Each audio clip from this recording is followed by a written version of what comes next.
অনেকে ব্রয়লার মুরগি একদম খেতে চায় না, কিন্তু আমি যেভাবে রান্না করছি এভাবে রান্না করলে যে কেউ খুব মজা করে খাবে।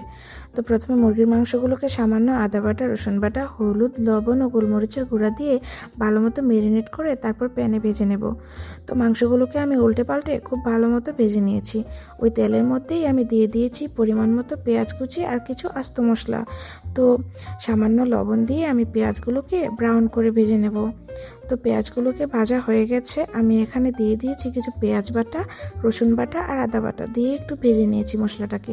তারপর আমি একটা ব্লেন্ডার জারে কিছু বাদাম, টমেটো আর কাঁচামরিচ ব্লেন্ড করে পেস্ট তৈরি করে নিয়েছি। ওই মিশ্রণটাকেও আমি দিয়ে দিয়েছি। তো কিছুক্ষণ মশলাটাকে ভেজে নিয়েছি, দিয়ে দিয়েছি পরিমাণ মতো হলুদের গুঁড়া, মরিচের গুঁড়া, ধনিয়ার গুঁড়া আর জিরার গুঁড়া, সামান্য গরম মশলার গুঁড়াও দিয়েছি। তারপর মশলাটাকে আমি খুব ভালো মতো কষিয়ে এর মধ্যে দিয়ে দিয়েছি আগে থেকে ভেজে রাখা মাংসগুলো। দিয়ে আমি মাংসটাকে কষানোর জন্য ঢাকনা দিয়ে দেব। এভাবে আমি ঢাকনা উঠিয়ে কয়েকবার মাংসটাকে এভাবে নেড়ে ছেড়ে দেবো, যাতে নিচ থেকে লেগে না যায়।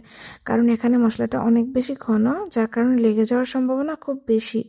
তো মাংসটা আমাদের কষানো হয়ে গেছে। আমি এখানে ঝোলের জন্য গরম পানি দিয়ে দিয়েছি। ঝোলের জন্য সবসময় গরম পানি ইউজ করবেন, এতে তরকারিটা খেতে খুব মজা লাগে। তো এভাবে আমি কিছুক্ষণ পর পর ঢাকনাটা উঠিয়ে একটু নেড়ে ছেড়ে দেবো, জাস্ট নিচে থেকে যাতে লেগে না যায়। তো এই তো মাংসটা আমাদের রান্না একদম কমপ্লিট।